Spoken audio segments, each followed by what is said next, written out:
This message has to be for someone.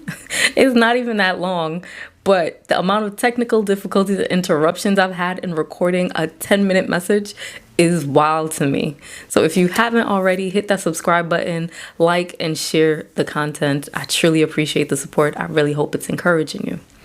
The revelation that I had for today came from a drive to church, in all honesty. It wasn't as beautiful as it was on Saturday. It was muggy. Traffic was moving slow, rain on and off really, and something caught my eye in my rearview mirror. And I kept looking back at it, And I'm like, pay attention, Sahami. Look at the windshield in front of you. Look what's coming. Look what's ahead of you. And God was like, exactly. Look at what's ahead of you. And then I remember this message that Steve Harvey had done about size differences in the rearview mirror and the windshield. Why one is smaller because you're only supposed to glance at it for a little while. And then your main focus should be on the bigger windshield in front of you because that's what's coming. That's what we need to prepare for. But a lot of times we stay so stuck on the past that we don't see what God is doing for us now. We don't experience the new thing that God is doing. And that's what scripture tells us. It says, look, can't you see I am doing a new thing? But you can't.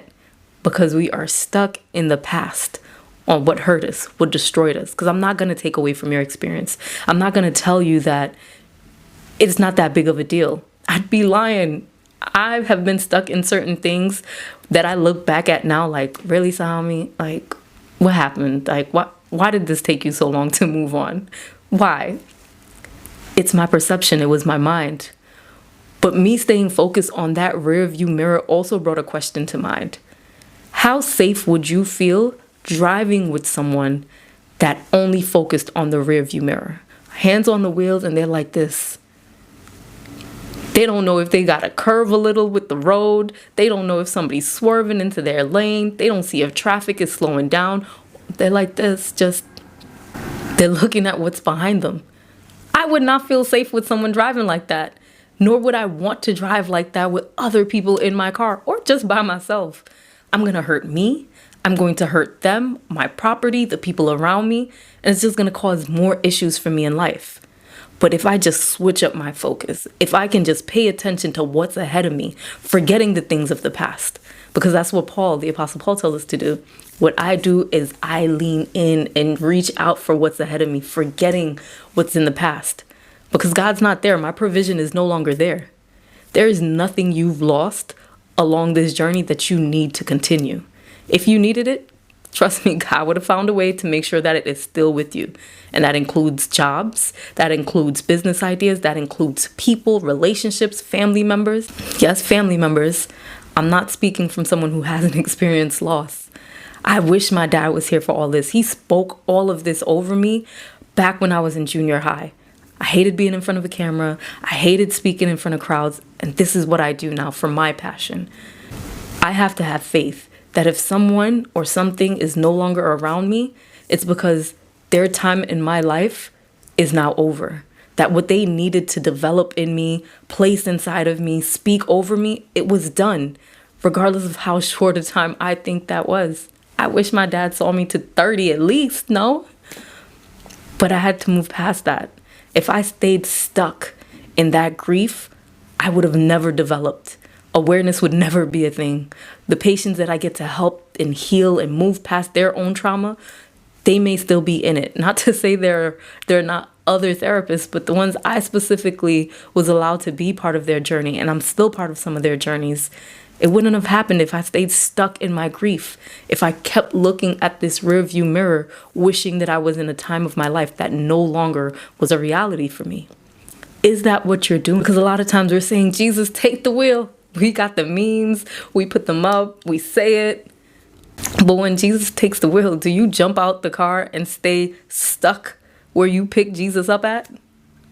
And he's all the way over there and you all the way back here. And you're like, Jesus, I took the wheel. You got out. Who's in charge here? Is it you or God?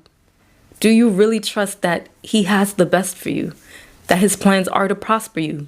Or do you prefer to stay stuck here, whatever your here may be? Are you training your mind to move past it, to get some new perspectives? Are you speaking to new people? Your therapist your spiritual leader and letting them know this is what I'm dealing with and it's been a while. Can you offer me a new perspective? Can you offer me just some guidance on where I need to go? Because it's not working how I'm doing it. And maybe you don't even realize that you're stuck, because sometimes we're in situations so long, we don't realize, hey, you haven't moved, you haven't developed, you're stuck where you're at. So ask yourself these questions. What is my goal in life? What is something I want to accomplish? And is what I'm currently doing moving me towards that goal? If not, why am I still doing it? Why am I still here?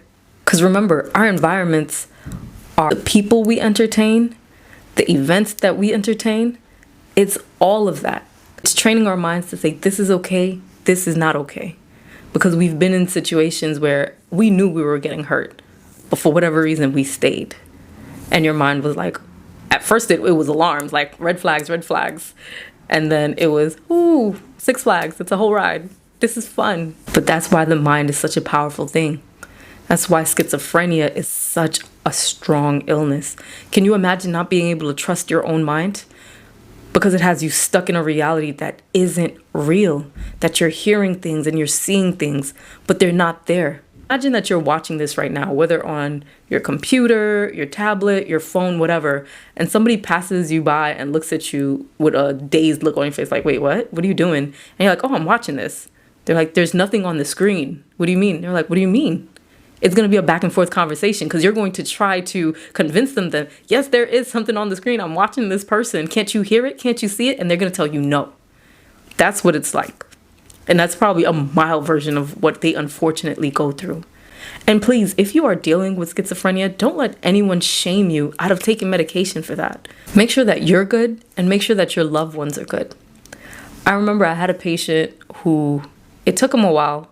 He knew something was wrong, but he didn't want to look crazy to the people around him.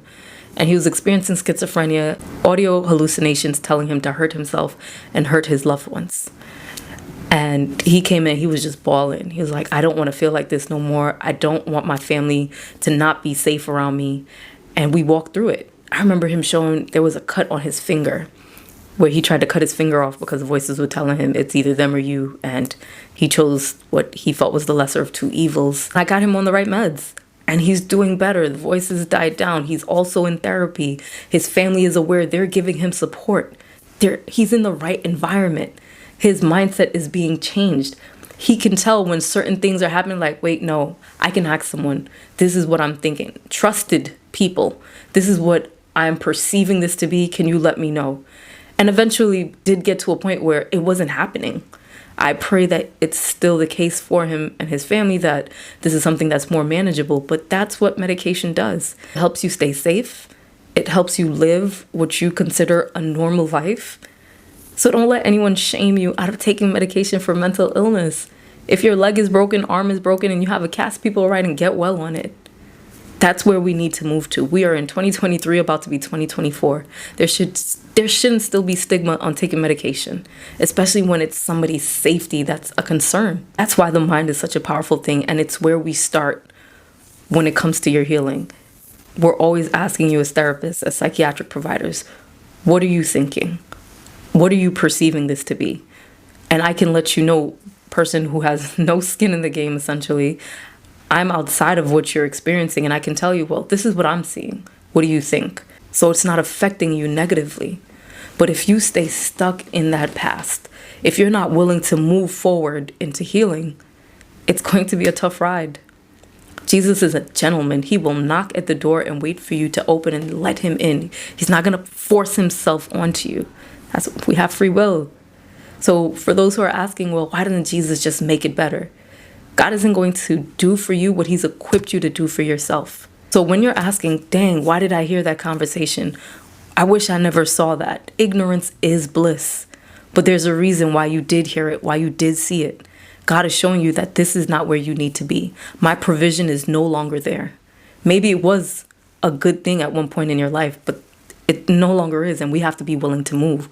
We can't stay stuck there thinking that no other good thing will happen to us in life. And it's not always a bad thing. I don't want to seem like, our minds are just strictly negative. It's great when we're building a discipline. I remember in undergrad while I was at Stony Brook, there was this dude, dead of winter, with shorts, flip-flops, and a t-shirt. A t-shirt. Mind you, I am bundled up to the T. I got a t-shirt on, a long sleeve, a hoodie, my jacket zipped up all the way to my chin, my scarf, my hat. It got cold at Stony. And he's skipping like he's going to grandmother's house through the woods on a spring day. And I'm like, what is going on with this dude? He wasn't shivering. You didn't hear his teeth chattering. He was good. And it had to start with his mind. He trained himself to say, okay, we're good. I don't know if it was a protest or something that he was working on. I'm not sure.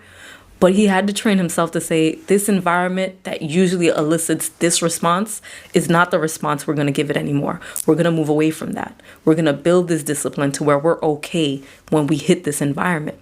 We're not going to stay in the past. We're going to look forward. This is the goal that we have. This is the goal that we have.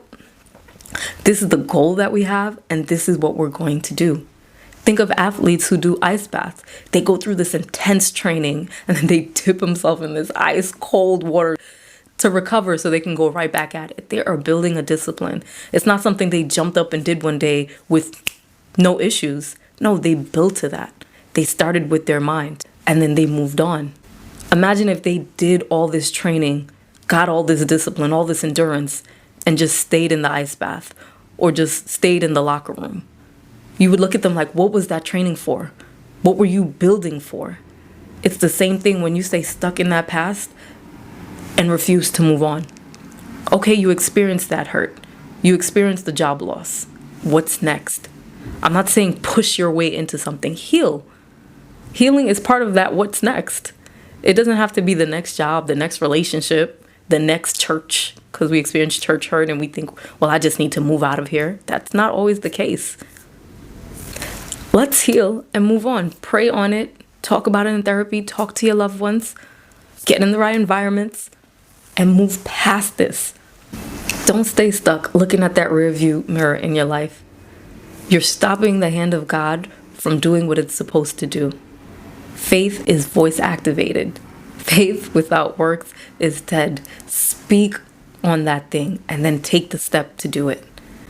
As you take the step, it builds. As you take the step, you heal. Your mind is going to acclimate to the work that you put in consistently. It's not I do it one day, then 3 weeks down the line, I do it again. This is not the season for that. You got to go in. This has to be a daily thing. I remember I went through a breakup and I was stopping myself from going to certain places because I didn't want to run into the person. And my best friend's boyfriend, now husband, shout out to them, heard me saying I didn't want to go somewhere even though like I probably would enjoy myself because this person might have been there. And he was like, he looked at me like I was dumb. He was like, don't let anyone limit your space. And I was like, wait, what? He was like, yeah, why are you not going to go and enjoy yourself when this is something you like to do? You're letting this person limit your space. And I'm just like, wait, what? I'm telling you guys, I had a conduct disorder when I was young because I don't like people telling me what to do. So when he said it, it just clicked that, okay, we went through this relationship. It didn't work out, but I'm still living in the breakup instead of moving forward with my life. From then, I moved so differently when that message clicked. I stopped living in the past and I moved forward. I spoke to friends. I cried if I needed to. I wasn't journaling at the time. I did what I needed to move forward and not stay stuck in a place where God's provision no longer resided. So if you feel like you are paralyzed looking at the rear view mirror in your car, remind yourself, this is not only affecting me. I have people counting on me. I have places I got to get to. Your healing is also connected to someone else's. They're waiting on you to get the cheat code, to show them that it can be done. Don't stay stuck here. Look at what God is doing. That's why the windshield is so much bigger, because he's doing so much more that you can think, ask, or even imagine. Anything you lost in the past, it stays in the past. You don't need it to continue. We are going from glory to glory to glory. God's got you. So please trust your process. Trust God with your process. Remember, healing is never canceled and your mental health. Your mind is so important. So make sure that you're taking care of it. Thank you for listening. I hope whoever this message was for receives it. Somebody shared it with you, or you are actually watching it, because this message took a lot.